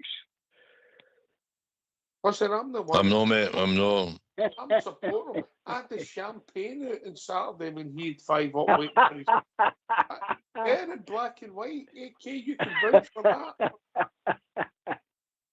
Oh, I was nearly celebrating. See, the thing is, see if you draw the line at your feet. If used to be, if you were level, you were onside, right? But see if you just draw the line where the players' feet are and forget shooters and heads and toenails and fingertips and all the rest of it. If you draw the line at where their feet are, then it probably helps. But it's first and all, Davey, it's them getting the line correct in the first place. And you're seeing some of the gruns don't actually do it. And for parts, one of the ones where they struggle so far up the park, the VAR thing, they've got to move stuff about and that. I mean, you've got to move technology about. You can make technology move it to where you want it to be. Yeah. In my eyes, they don't have a clue. They're bad on the park and they're bad in the VAR room. And if you look at some of the decisions, like we said, we're talking about us basically we've had 20 goals disallowed already this season through VAR. But look at some of the decisions in the last few weeks that St Mirren's had and also Dundee had there at the weekend. Disgusting. And you can look at across the city how many decisions that mob get. There's no many times they can say they've had a disgusting decision against them. I'll tell you that right now. But that aside, listen, we've just got to keep plodding on. It wasn't a great performance on Sunday, but do you know what? We're 3 points off Hearts. I said last week Hearts probably would struggle against Kilmarnock, and they did. And they'll possibly struggle against Dundee this week coming and all. I didn't see any of that game, so I don't know if you did, but I was told that was an appalling game as well. But the Kilmarnock game? Aye. Against Hearts? Aye.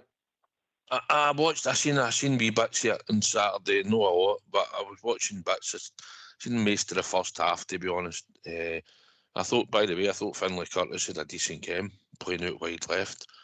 I know it's not a great accolade, but he's picked for a Scotland squad, up and coming 2 games, which also helps if we need him at some point in time. I hope he comes back and can fight for his place, and I hope Danny will quite gives him a chance next year, because he's got potential, the boy, and it's down to us to bring it out in him. He's a boy who knows he wants to play at the club, and he's, by all accounts, for what I watched him on Saturday there, he had a really, really good game. Fearless, went and took players on, tried to create. I think Neil McCann, a big good influences. And what Billy was saying, listen, Billy, we had Barry Ferguson there, we had Neil McCann, and we had Billy Dodds. 3 players, and we've got Stevie Smith and the backroom staff. All these players know what it is to play for Rangers, what the demands are, and everything else. So we've got them there at the club. Barry's an ambassador. I know McCann's away there now by Billy Dodds, but they were there, and they were trying to tell these players about standards and attitude. We've had a few of them up visiting the training ground. John Brown can pop in and talk to them. Marvin Andrews has been in talking to them. Hateley's been in talking to them. You know, we've had players, Barry's been back in, we've had players up at the training ground popping in and talking to the players and telling them what it means to win things. So I don't think Danny Rowe's been short in that aspect. I try to make sure that these players understand it. Take them into the museum and let them walk around there and keep them in there, and there should be enough in there to show them. But they've got to learn. Some of them are young, some of them will be inconsistent, but at the end of the day, they've got to learn the demands. And you're playing at a club that shouldn't be me losing. Hearts have lost 5 games this year. At Mob across the city have lost 7, and we've lost 2. It's the draws that have killed us this season so far. But even at that, when you look at the points difference, there's not much in it. We're much a muchness, although they've lost 5 and 7, we've lost 2.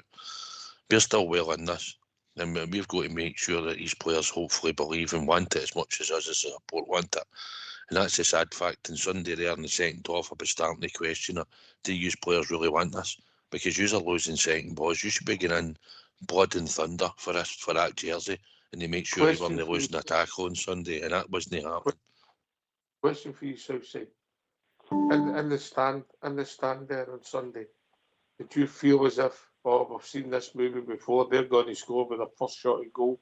Because that was going through my mind constantly. When it got to about 8 minutes, I've seen this before. Oh, if it had happened, then that's the first thing I would have thought.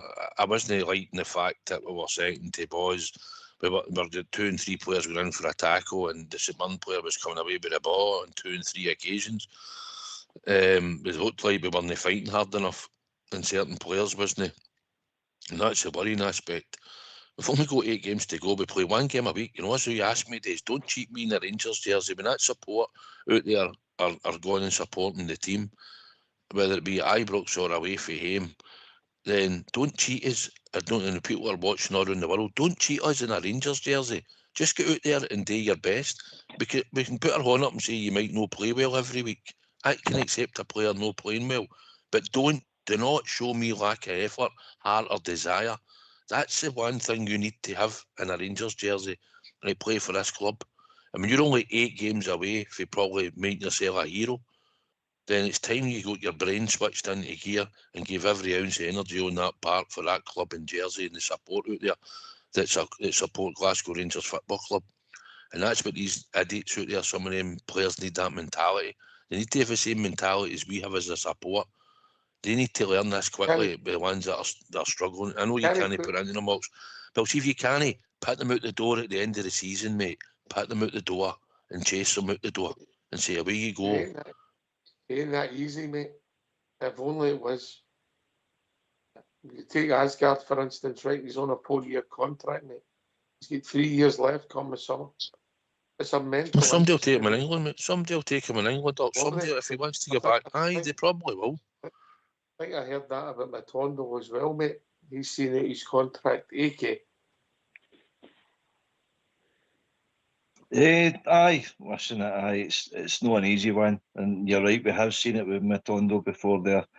Asgard has been a big disappointment for me too. So, but he needs to learn, and he needs to grow up, and he needs to take the boys in the chin and be better. And when he does get the opportunity, go out there and impress and hold on to Jersey and give everything. And Southside's right there. Everything that he says, you need to be example. But I believe you've been joining with Bob Jer there, Rox. I think so. I think Bob Jer's joined us now in the boys' gate. Evening, Bob Jer. Good evening, everybody. How you doing? All right, mate. What's on your mind? See, if I went out in the street and I got somebody I didn't like, I would sit them down and make them watch that again. Yesterday. Honestly. Did you not enjoy it, Bob? Jesus, what, man. I used to enjoy lawyers' letters to my ex-wife better. But no, I'm afraid no. Rangers don't need to start penetrating. I hear you early on when I listen to the show about wingers and stuff. And you're absolutely right, you're spot on. You've got two strikers there that are exactly the same. They just cannot score. All right, Chermiti, I'll cut you a bit of slack after recent performances. But come on, son, it's all right in the big games, but you need to do it in the last, well, is there a lesser game? You'll need to do it May weeks. You were booked for a huge fee here, as other people were, and you're just no doing it. Yesterday, he was real sitting aside me. So, I'm actually pleased with the performance, pleased with the victory, pleased with the points, and I knew we were going to get a stodgy game, and us at Murn wanted to do was get the ball on the halfway line and pump it for it, because they're a team of big laddies, get their head on it and score. That's all they had. There's no method or nothing. But at the end of the day, we should have won the game a bit more convincingly. Scott Olsen, the Raz Mahedi, I could do what you did. Just turn, face the man, play a wee easy ball back the way. He does that repeatedly all the time. And then you've got a laddie doing it called Marnock. He's outstanding, and he's now in the Scotland squad. So come on, Rangers, where's the logic? We need to get this right. If we're going to win this league, we've got to start getting some penetration about the thing, scoring goals. Simple as. And I think that's the general consensus of all the support. We weren't happy yesterday, but happy with the outcome. I wasn't even happy with the set pieces yesterday, Billy. Yeah, I've got to be honest with you. Well, the set pieces have been a good thing over the last number of games, should I say. But we seem to have fell away in that department, I think, Ox. We look every time we used to do a corner kick or we got a free kick, they were always mixing things up, and it was intriguing to see what they were going to come up with. But that seems to be an area that we were using to score goals and get a lot of results out of. Was that area, and that's an area that now is no producing. So I don't know what's went wrong there. I really don't know. But what I did know is, again, Tavernier taking everything again, throw-ins, high kicks, corner kicks. That's listen, Tav, son. I'm not saying you've not to try, pal. Right? We're not saying that at all. But listen, give somebody else the responsibility. Trust your teammates round about you to go and make a difference. Take spread the burden round about the rest of the Rangers players. I mean, I don't know what's going on, Ox, at Ibrox regarding the free kicks scenario. And, that I'll tell you, I spoke about it before, and it scares the life out of me. When we're hanging on, mate, we get so deep, it's incredible. I'm surprised the Rangers backline wasn't thrown in a side, you south side, and that terracing, by the way. How deep we were getting, mate, and you've seen Danny Rowe, mate, going absolutely ballistic on that touchline, trying to scream his team up the park. You know what I mean? And you've got a captain there that's playing in that line, in that back four, that defence. He should be telling them, and he's not doing it because he's allowing that to happen on the park. That's how the manager's gone Tonto off the park. But back to your scenario, Oxai, it's definitely an area we need to start improving in again, because we were getting a lot of success and a lot of joy out of that, believe it or not. I just felt Southside was in the Rangers end, mate. He was in the other end. Oh, well, it's all terracing. That's what I call it. Rangers terracing are terracing. Right. So Southside, he couldn't see we were that deep because he was the other end of the park. Well, maybe that he couldn't see because he maybe had a wee tipple. Would that be right, buddy? Not at that time, mate. Not at that time. Maybe after. Maybe after. Look, but you're right. That last 10 minutes, we just get deeper and deeper. But look, I'm not saying it's right, but that seems to it happens at all levels of football. You start playing against the clock. That's the mistake we made yesterday. We never drove on and go to the second goal. Then you're not worried about that. Aye, yes. I'm in Suicide's corner, but with the way the things all panned out, I mean, 8 games to go. We're right in it. Go back a couple of months. We're just non-existent.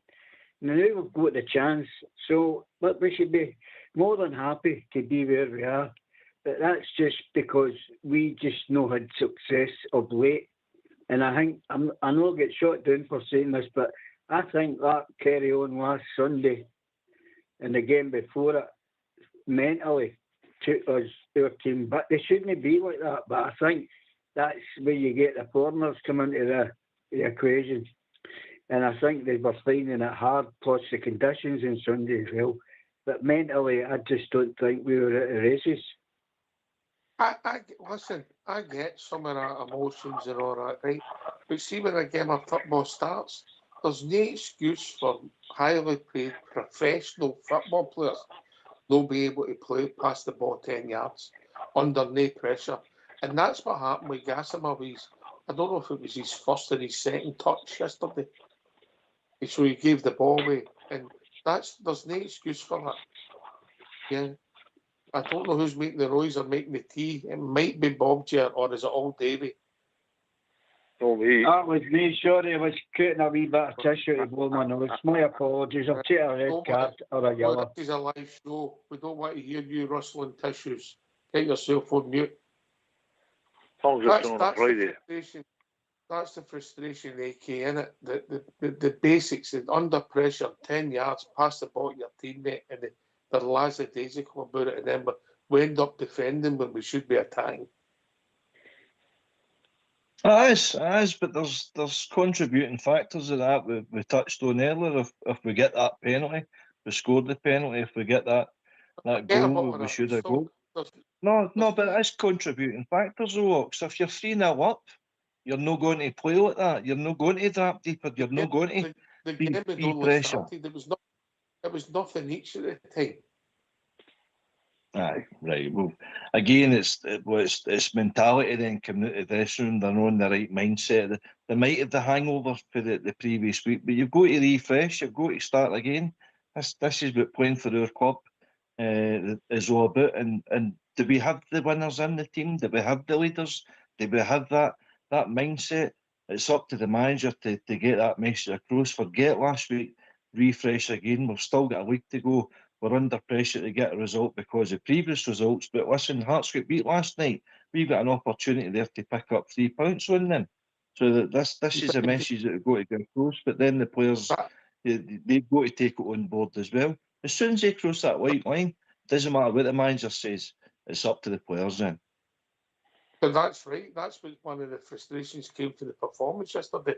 With what happened on Saturday night, they had Bob Cher. You'd have thought everybody would have been buzzing. Oh, what was that? Give me the question again, Ox, please. With the way the results had went for us on Saturday night, you'd have thought our team would have come out flying. Oh, right. Aye, absolutely. Absolutely. We have getting beat. Well, I mean, we've done the business. We are up their proverbial now. We're only 3 points behind them. We're a point behind them. By the way, you're all cheating, beating. You've done it again. Well, that's another story for another time. You thought they were... Do you think a lot of these foreign players, and I'll go around and ask every one of you the same question, do you think a lot of these, some of these foreign players, do you think they get what Rangers are all about? I didn't think some of them do. I'm not going to pick on or talk about individuals, but I really think they didn't get what Rangers are. And you've got to have that mentality to be a Rangers fan. You've got to know what it's all about. You can't where I'm coming from. You're all Rangers men. You can't exactly what I mean. This has got to be said to them. The no excuses was we've got to go there and okay, we're not going to win every week, but no team is. But nah, that was a horrendous show yesterday, and if we're going to play like that next week, we're not going to win a league. It's as straight as that. Simple as. But we should have been buzzing yesterday to go there and put 2 or 3 by then at least, because they had a rake of injuries, and well, I didn't care what they were, but they're an inferior threat to us. We should have been good enough to go there yesterday and bury that lot, and we weren't. And hanging on there the last 10 minutes, waiting on a ball going into the box, and somebody getting their head to it, and it's a goal, and it's 1 each, and you drop points again, and the mood drops further. That's the way it works. So, Aye. there you go. I get it, because everybody was thinking the same thing. But however, we managed to see, and apart from one foul that Giga gave away with 10 minutes to go, we actually seen it out quite easily. It was only us as support that get nervous, really. Aye, probably. You feel a wee bit of that because they're coming, like I said, they were winning balls, second balls, they were going for it, they were trying to put one balls in, they were right back before they get took half, was having a good game. Tav, the boy on the left, was starting, they brought a sub on, he walked by Tav at one point and put a good cross in. But aye, if the goal went in, it would have been sad because at the end of the day, they hardly had a shot at goal. I think they'd won if they were lucky. We done well defensively. And I think when you look at it, the way Giga's been playing since he come back for the AFCON, and I know he only played a couple of minutes here or there, I think, at the AFCON, but since he's managed to come back and get in the team, since he wore the daft leggings, he's looked a lot better. The defence has looked a bit better. Romans, you think, I think out our back 5 now, including the goalkeeper, I think 4 of them are more or less picking themselves if they're off it. And I think at the moment Giga's got the jersey along with him, so. But being solid, the boy backed into him in a way. I think Ox and McLean couldn't wait to give the foul. I think the boy was backing into Giga at the time. It didn't have but to they be got the ball was going straight through Butland. The ball was behind them. Mm-hmm. The ball was behind But we have looked pretty assured yesterday. We made it a bit harder and a bit more edgy as you're standing there watching the game for the support and everybody watching it in the telly. Probably felt a bit more edgy at times because we allowed them to come into it. But end of the day, we'll not need to worry about this game. It's a game that's ticked half. Bad performance, good result, and that's what matters. There were 3 points in this, and it's time to keep putting a hammer down. We've got Aberdeen and Dundee United at Ibrox now. We've got to get these next 6 points. We'll see what the other 2 do, and we're there. And hopefully they'll drop something in their next 2 games. And then we'll see where we are. And then it's coming down to bottle.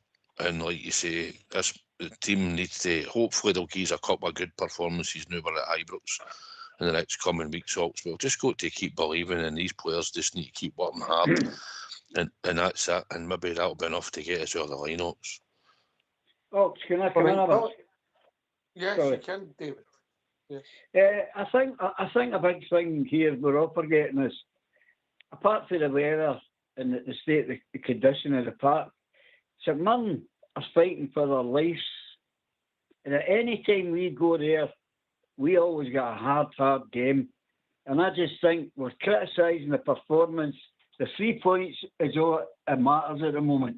But we are playing a team who are fighting for their lives. And that's hard to break a team down like that. So we should be thankful for the points we've got, and we move on and go and do the rest for them. Right, mate. Is that the sermon finished, mate? Amen. Hallelujah. God bless you, James. Carry on. Next, please. The only trouble is, Dave, 8 performances and 8 results like that to do at the end of the season. Neither of seas getting the league flag, will we? No, I just made a valid point there. I think it's St Mirren for fighting for their lives, and if you're in a relegation position and you're playing away from home, you've got a game in your hands. So let's look forward and let's bring it on. Suicide says upwards and onwards, and everything else that comes with it. Here. Listen, it's actually flew by the end of the night. Last word for your good self, Billy boy. Well, what can I say, gentlemen? Cheers for taking my call. Always a pleasure. And looking forward to the next game, mate. But what I will say before I go is, these players, they shouldn't hear hangover, guys. Know when they've got a title to win or a chance to be champions. That's the bottom line here, eh? They should not hear a hangover. They should be buzzing out their nuts to go and win this next game and every game after that. The bottom line here, they'll either shrug their shoulders or they'll want to be winners. And if they want to be the latter, then fair enough. That's what we want. That's what we require at Rangers. But if they didn't want to be the latter, then just show them the door, troops. But listen, I'm looking forward to the game at the weekend and that. And let's get the 3 points, Rangers. One thing, we'll no give in anyway. That's a certainty. No surrender, lads. Thanks very much. Bob, Jim. Aye. Well said, Billy. I agree with you, son. We've got 3 games coming up. Aberdeen, Dundee United and Falkirk across the road for me. And to me, that's a potential 9 points. As I harped on 10 minutes ago, let's start getting penetrating. Let's start scoring goals. It's the wish for every team. It's the wish of Rangers. Anyway, thanks for taking my call once again, Oaks. Good night, lads, and I'll catch you later. And no surrender. Oh, David. Well said, guys. Well said. Yeah, thanks for letting us in. I've not been on for a wee bit, but if you'd asked me 2 months ago where I was wanting to be, I wouldn't have said we would be where we are. So you grab that by both hands, and let's see what happens. It's in our hands, and that wasn't the case 8 weeks ago. So let's move on, guys. And as I've always said, stay safe and God bless the Cheers. Good night, everybody. Cheers, David. Good to hear from you. AK. Good show tonight again there, Ox. Good to have some callers join as well with their thoughts as well. Listen, we dust ourselves down. It's our 3 points. It's a difficult place that we've been before, and we've no picked up the points that were required. So man, they're fighting for their lives, as Davey said. Could be the vital 3 points that sees us, but we've got 8 games to go now, 24 points to play for. Let's win as many as we can. But thanks again, Ox. No surrender. Cheers, mate. So, say just a quick question before you go. Just want to get this right. It's a 5:30 kick-off on Saturday night, isn't it? Maybe 5:45. 5:45, sorry, 5:45.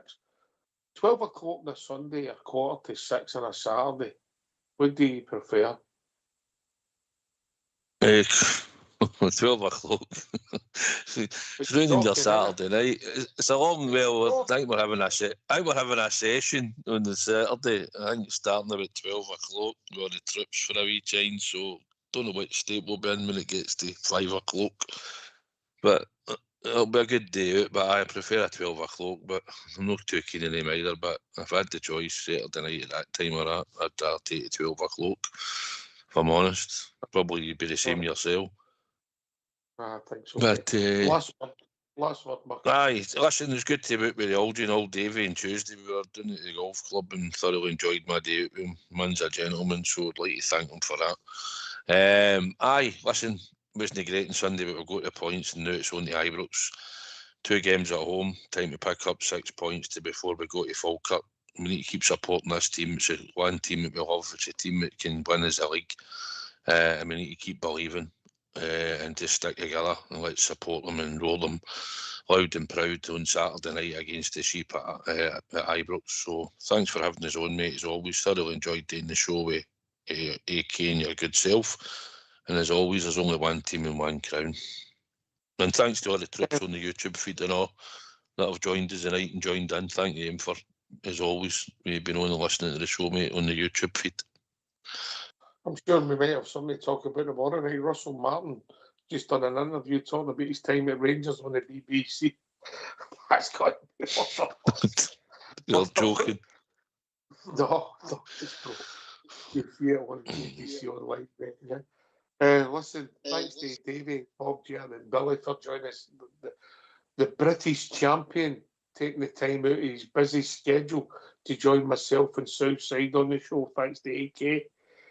Thanks to Fox and Old School Blue for doing the technicals. Rangers Radio will be back tomorrow night between 8 and 10, talking about all things Rangers. Thanks for listening. Take it away, Old School Blue.